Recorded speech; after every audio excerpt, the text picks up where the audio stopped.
Faisal, kalau kita lihat keputusan Bank Indonesia untuk menaikkan suku bunga kemarin ini di luar ekspektasi pasar. Tujuannya katanya untuk menjaga stabilitas rupiah. Anda melihat apakah langkah ini sudah tepat? Kalau untuk menjaga stabilitas rupiah kelihatannya dosisnya kurang ya. Karena kita lihat sejak awal tahun ini devisa sudah berkurang 6 miliar US dollar.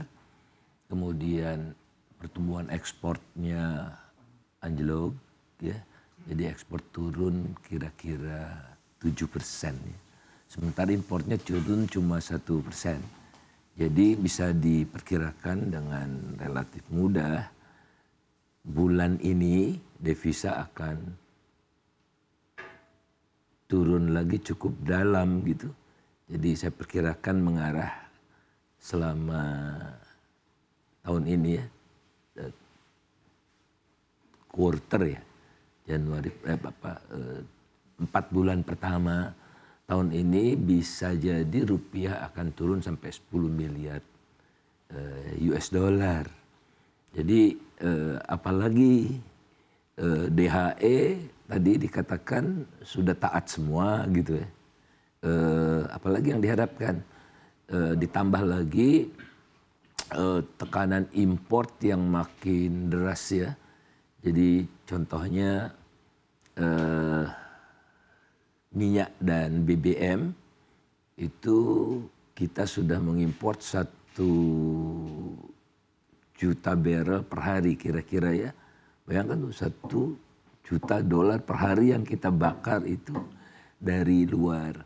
Kemudian tadi juga saya dengar mau swasembada garam ya. Karena Indonesia sekarang pengimpor gula terbesar di dunia. Tahun 2022 6,5 juta ton. Gandum 100% import, kira-kira 80% tahu tempe bahan bakunya import, belum garam, belum macam-macam. Nah ini tidak turun-turun, relatif stable gitu. Sementara ekspornya turun. Nah oleh karena itulah current account ya sudah tekor nih mulai triwulan kedua 2023. Dan saya perkirakan akan meningkat defisit transaksi akun semasa ya. Saya tidak mau pakai transaksi berjalan, nanti ada transaksi duduk lagi. Jadi current account atau akun lancar itu akan mengalami tekanan. Jadi sepanjang current account itu baik-baik saja, biasanya relatif confident ya. Nah, sebetulnya kan tidak ada masalah. Oh, satu lagi yang menciptakan tekanan berat itu primary income. Jadi orang asing datang ke Indonesia, labanya mereka bawa pulang, itu rata-rata setahun sekarang 30 miliar US dollar. Nah, jadi kalau saya boleh warning ke BI gitu, BI perlu bujuk investor asing yang datang di sini. Ya jangan attract investor baru dulu, silahkan nggak apa-apa. Tapi investor yang sudah ada di Indonesia, untungnya banyak, reinvestasi dong gitu. Supaya tekanan yang 30 miliar US dollar itu berkurang seperempatnya saja. 1/4 dari 30 berapa? 7,5 miliar US dollar. Berarti daripada mengejar-ngejar DHE.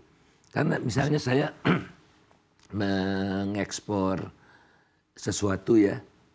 Nah itu komponen impornya cukup besar.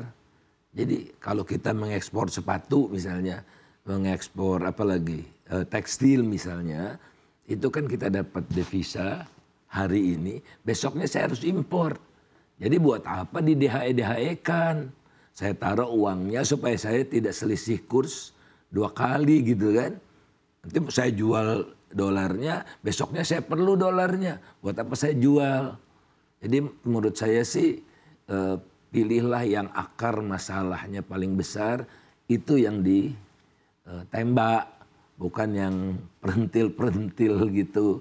Karena kan kita tidak bisa mendikte setiap perusahaan yang karakteristik beda-beda. Misalnya kita mengekspor obat ya. Obat ada itu perusahaan obat Dexamedica misalnya itu mengekspor obat, tapi secara keseluruhan industri obat kita 90% bahan bakunya impor. DHE juga, kan repot-repot kan itu. Tapi kalau DHE-nya di sumber daya alam menurut Bapak ini sudah tepat? Nikel, sumber daya alam. Nikel itu 90% milik China. Ya, milik China. Dia datang ke sini karena ada kebebasan untuk mentransfer labanya. Nah, yang bisa dicermati mulai dari BUMN dulu. BUMN gitu ya. Kemudian perusahaan-perusahaan domestik gitu. Dari batu bara misalnya yang ketara bener gitu ya. Dari batu bara pemainnya sebagian besar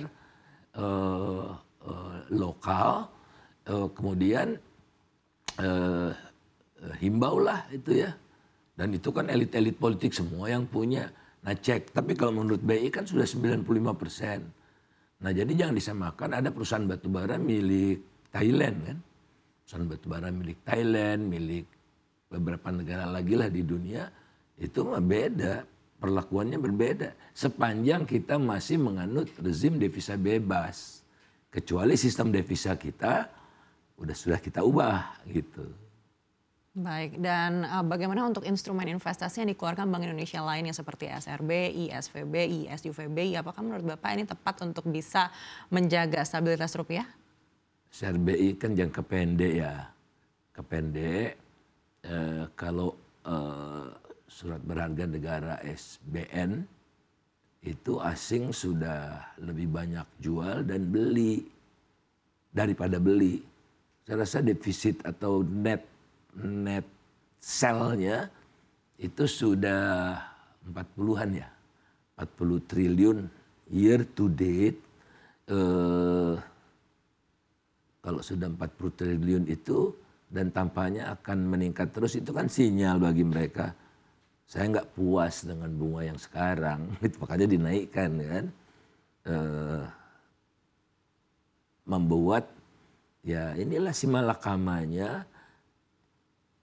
Kita tidak perlu merengek-rengek kalau current account kita surplus kan. Ya, current account surplus kan tidak perlu terlalu menarik dana asing. Nah sekarang kita butuh dana asing. Dana asingnya tidak mau masuk, bahkan keluar terus. Ya satu-satunya langkah ya naikkan suku bunga lah. Karena mereka melihat negara lain ada yang menawarkan imbal hasil yang lebih baik. Falsafah uang, ideologi uang kan gitu, mencari tempat yang imbal hasilnya lebih tinggi. Sehingga mereka melihat wah, belum risiko politik dan macam-macam, ya Indonesia harus memberikan tambahan premium ya pada mereka. Akibat apa semua ini? Akibat current account-nya sudah jebol. Jadi cara menyembuhkan, tapi panjang ya, nggak bisa setiap hari begitu, adalah bagaimana meningkatkan daya saing ekspor kita, jangan terlalu bergantung pada komoditi.